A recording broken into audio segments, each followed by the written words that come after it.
Have you been sitting on the sidelines, hoping, wishing, dreaming that you can buy a home and you just think that it's really out of reach? It might not be as out of reach as what you think, but there are definitely some steps that you can put into play today that will make the home buying process so much easier. I'm going to go through my top 3, what to do to buy in 2025, what to get started on today. Let's dive in. You're listening to the Girl Get Your Face Off a Bus Bench podcast, where we invite you to check your ego at the app, grab a cup of coffee, and get ready to dive into all things real estate marketing, social media, friendship, hardship, love, money mindset, and all the things that celebrate you as a badass boss babe. We're here to encourage you, show up for you, give you a loving kick in the pants when you need it most, and be your soft place to land on the hardest of days. So pull up a seat at our table and get ready to be inspired and start living your best life by design. Welcome to the Girl Get Your Face Off a Bus Bench podcast. We are so excited you're here. Okay, girls, let's dive in.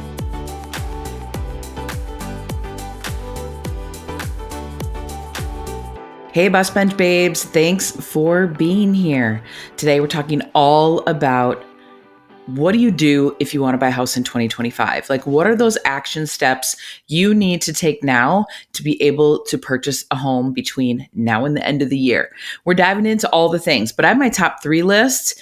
And I mean, you know how it is around here at the Bus Bench babes. Every once in a while, there's some bonus tips. So maybe there'll be more than 3.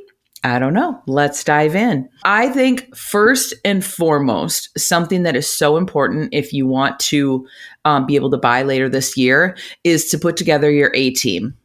What does that mean, Beth? No, Mr. T is not coming to the program. Putting together your A team means reaching out, having a conversation with me. If you're in another part of the country and you're like, how do I find a BPR experience type team to work with? We've got you covered there. Reach out. I'd love to introduce you to a rockstar agent wherever you are located. But get in touch with a realtor. I have a whole team of people around me that they make me look good. Like, honestly, we have our actual in-house team. We have our marketing department. We have the podcast team.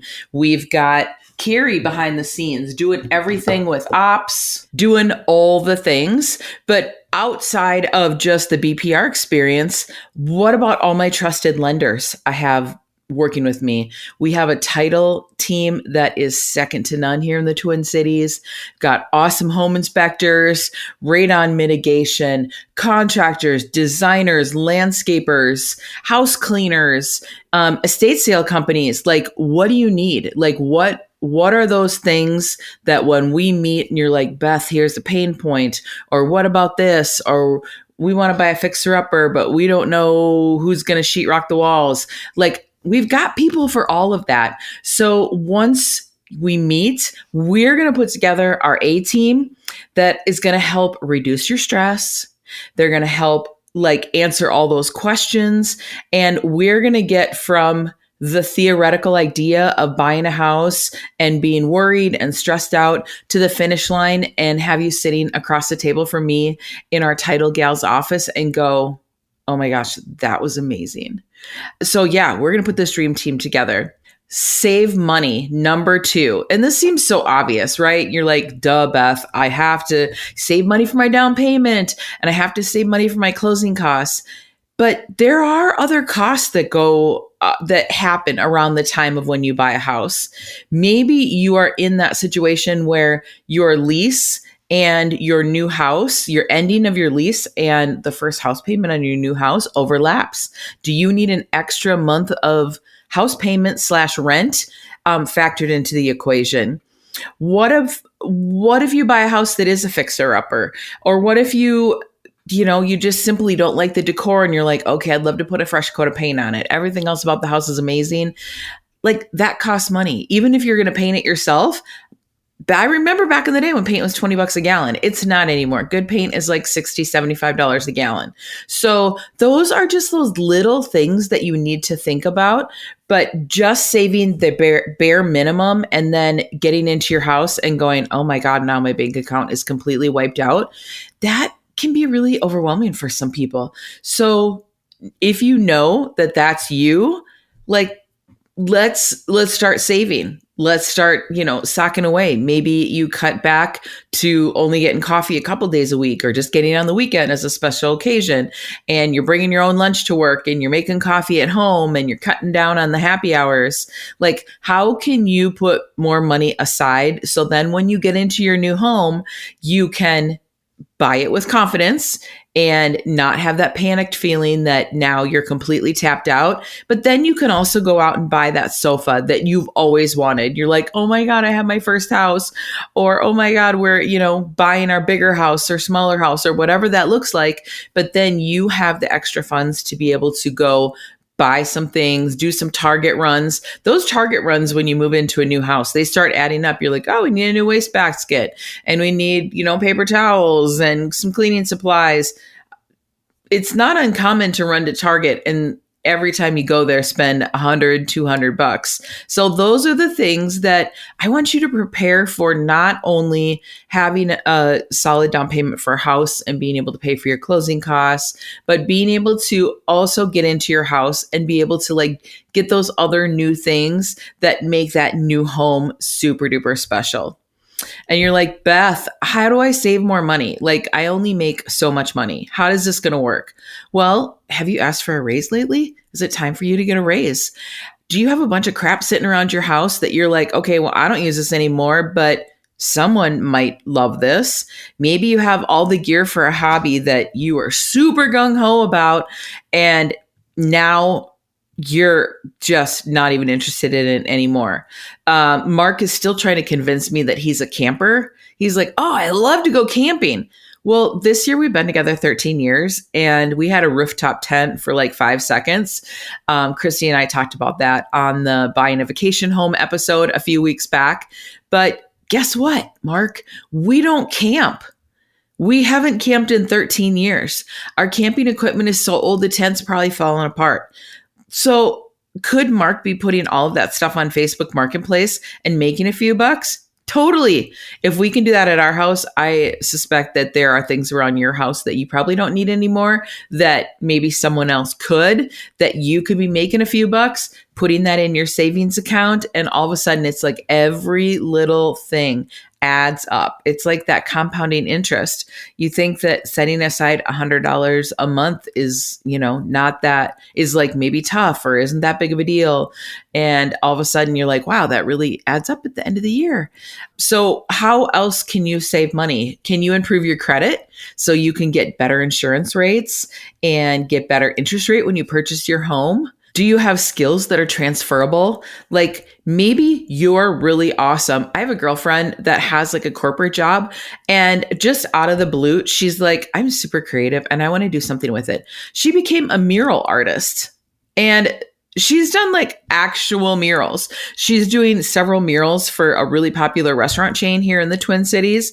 It's so freaking cool to see someone that has creative talent. I suspect she's had creative talent all along, but now she's painting murals that people are actually paying attention to. They're just bringing smiles to people's faces, and she's making extra money. It's totally a side hustle for her. She already has a great job, and now that's just extra on top of it. So what kind of skills do you have? Are you a really good organizer? Could one of your friends hire you to come in and organize their house or purge or paint or, dog sit while they're out of town? There's all these ways that you can make money outside of your job. So if you're sort of have that blinders on and you're like, oh, I don't know how I don't know how I'm going to be able to save extra money. I've saved enough for the house, but then this extra money, Beth, that you're talking about, I don't know how I could make that happen. There's a lot of ways to save money. So just try to think outside the box, and you can bring more. Saving money is also bringing more money into your household, and then sock it away in your savings account. Number three on the list. What is your dream criteria? when you're like, Beth, we would love to have a single family home with 3 bedrooms and 2 baths, and we'd really like a 2-car garage. Well, that's great. That feels really basic though. Like, what else do you need or want or dream about for your new house? What does that look like? Are you hoping that when you get into a new house, you're going to be able to buy a dog? Well, is having a fenced yard important to you? Do you have kiddos or maybe you have grandkids coming to your house and you're like, wow, a flat backyard for kids to play and even a house that already has a swing set, or one of those rainbow PlayStations in the backyard would be super cool. It's not imperative, but man, if we could find that, that would be really awesome. Do you need extra space for hobbies? We just closed on a house a couple weeks ago, and the seller was like a big woodworker, and he's like, I want to have a space to do woodworking. Okay, let's find that. Is that an extra space in the garage?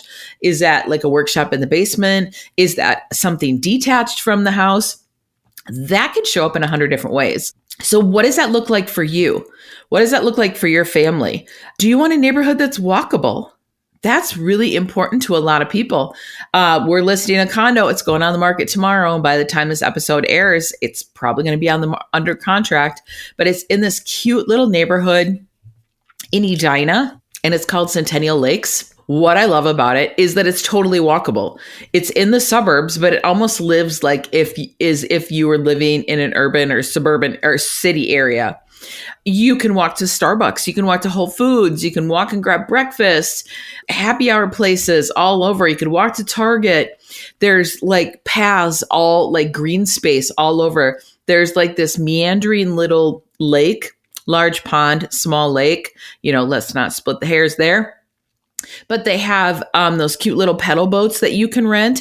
Last year for Chrissy's birthday, I surprised her, and they had the big, huge swan pedal boats. And so we rented that, and we rented one of those and just tooled around the lake after we went to brunch for her birthday. And it was so much fun. It was super relaxing. Not going to lie. That day we did it, it was hot as you know what, but it was so much fun. But like that is right in the backyard of the condos that I'm selling. So like, do you want lifestyle like that? Maybe you've never lived in a place like that and you're like, oh my gosh, I've never lived in a walkable area. If you grew up in the Twin Cities and you lived in like, a second or third tier suburbs, you probably always had to get into your car to go get coffee. You probably always had to get in your car to go to the grocery store, go to Target. Have you ever lived in a place where you could be totally walkable?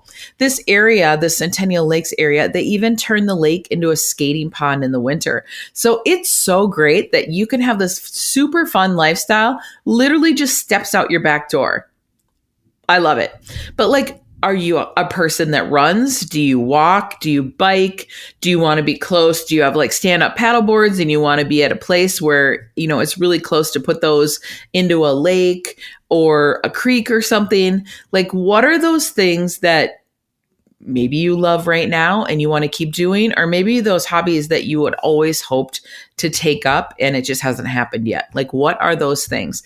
We're going to dive deep into that when I meet with you when we're talking about home buying, because if we can check as many boxes as possible on your list, isn't that going to make that buying your first home or whatever, whatever stage of life you're at, buying that next home that much more special? I think it's awesome. And I love checking off all those boxes. You're like, okay, we really nailed down your specific wants list, but now we are really honing in on the would love to have it list. And that just is the part for me that it almost becomes like a challenge, right? Where I'm like looking on MLS and I'm like, oh my God, we just found it. I talk about this all the time. I had a client that he's a single guy a couple of years back, and he's like, he's like, a 2-bedroom, 1-bath house would be awesome. But what I really want is a big garage. And with his budget, we were having some struggles. I'm not going to lie. It was a little tricky to find a house. There were plenty of houses out there with huge garages, but they were outside of his budget. And so every single time a new house hit the market in the area where he wanted to be, like, I'm sleuthing big time. I'm looking at every single picture on MLS. Like, is there a space in the back? Is there this extra bump out in the garage? And you know what? I found the perfect diamond in the rough that was listed. It was a 2-bedroom, 1 bath, and it had a basement, it had a nice yard. It kind of had checked all those boxes, but it said it had a 2-car garage. And then I'm flipping through the pictures and I'm like, nope, that is way bigger than a 2-car garage. And I was looking at the picture, sort of dissecting it. And after you've been in the business long enough, you are able to sort of like, let's call it read between the lines. You're like, okay, well, it's called a 2-car garage, but I'm clearly seeing in the picture that this is way bigger than a 2-car garage. And I don't have the exact dimensions on it, but this is one we want to go check out. So the listing agent, I feel like they weren't marketing the property properly. However, it worked out to my buyer's advantage. And I reached out and I said, hey, so and so, a house popped up, look at it, like take a look at the pictures, look at this garage. There's a heater in the garage, but that is by far bigger than a 2-car garage. I'm like, when are you available to go see it? And he's like, tonight after work, let's go see it. Sure enough, we got to the house and it was a 4-car garage. It was too wide, but it was double deep. So technically that's a 4-car garage. And we wrote a purchase agreement immediately. We didn't have to compete in multiple offers, and it was a total win-win. But that was something that was super, super important to him. And I still feel really proud of the fact that I was able to deliver on something that he was really hoping for, but didn't even know if we could make it a reality. So come up with that list. What are your must-haves? What are your non-negotiables? But then what are those things that you're like, man, if we could have X or Y, this would just make it even that much more special. So that's our top 3 list. Build your A team, reach out. We're going to put that A team together to really work on your behalf and advocate for you and make sure your home buying process is as smooth as humanly possible. Number 2, save money, save money, save money. Even if your rent versus what you're expecting to pay for your house payment is more, just plan on taking the whole house payment number, pay your rent, and the difference between those 2 numbers, sock it away in your savings account. And number 3, come up with your dream criteria and really hone in on that list. And even if it's something that you think is super outlandish, let's see if we can make it come true and find that in your next home. I've got a couple of bonus tips for you. You know that I would have, of course. Don't make any big job changes. You might have a job that you're like, okay, Beth, I can't wait to quit this job. And you maybe even have another job lined up. Try to do everything humanly possible to not do any job changes smack dab in the middle of the home buying process. It's not to say that we can't still get to the finish line. We also had a deal recently where buyers all approved to buy a house. They had a house to sell. They got their house to sell under contract. We had been looking at houses. We hadn't written any offers yet. And then they got their house sold. And Mr. Buyer reached out and said, guess what? He goes, I just got let go of my job. He's like, house hunting is on hold for a minute. And I'm like, okay, that really sucks. What can I do? What kind of job are you looking for? And, we encounter a lot of people. You never know what kind of connections the BPR experience has that could help you find your next job. And luckily this client's in a field that's really in demand. And within a week, he had a new job that was even better than his old job with a better pay and a job that was, a little bit more up his alley. And then all of a sudden we got back to the home shopping, but that was a little hiccup, but if something like that happens along the way while we're under contract, that can derail a whole entire thing. The whole entire sale could be at risk. So just be really careful. Don't quit your job. Don't jump jobs if at all possible. Literally the day of closing, you can close on a house at 9 a.m. and you can quit your job at 10 o'clock. I don't care after closing, but just doing it before closing, that can really create a big wrinkle in the plan. So just be really conscientious about that. And another thing is, don't co-sign on anyone's loans now. Like if you're thinking you want to buy a house in 2025, it can drastically impact your home buying power because all of a sudden now you're going to have a liability show up on your monthly expenses. Even if somebody else is paying that bill, if you're co-signing, it's going to show up on your credit and it's going to get used against you essentially. So don't do that. I've been doing this for 100 years. We've had that happen too, and it all of a sudden slashed somebody's home buying by $100,000. Instead of being approved for like 350, all of a sudden now they're only approved for 250, and that changed the entire program of what type of houses we were looking at, what part of town, looking at a turnkey house versus looking at a total fixer upper. It changed everything. So don't co-sign on anyone's loans. Don't do any of that. And if any weird financial hinky things come up in the middle of your loan process, that's when you reach out to the lender and say, hey, my car just broke down. I need to get a new car. Like, what should I do here? Or, my kid needs to get a car and, I was going to co-sign. Like, what does that look like? Reach out to me, reach out to the lender, and let's have a conversation before you just do that and have it really jeopardize your end goal of buying your next home. So there you go, Bus Bench Babes, added in 2 extra bonus tips. But the year is flying by and you can never start the conversation too quickly about buying a home. So even if it's something that's not on your radar until, November, December, or maybe you're like, Beth, we're going to wait till next spring. Let's reach out now. It doesn't hurt to start the conversation now. It doesn't hurt to start getting those steps into play and really set you up for having your home buying process being the most amazing one possible. So thanks for being here today. Share this episode with a friend that's thinking about buying. And until next time, keep your face off a bus bench and keep being the badass boss babes that you are. Okay, girls, are you feeling as inspired as we are? We're over here cheering you on because you just finished another episode of the Girl, Get Your Face Off a Bus Bench podcast. If you want more, head over to girlgetyourfaceoffabusbench.com for show notes and more episodes. And don't forget to subscribe and leave us a 5-star review. They mean the world to us and they're what keep us going.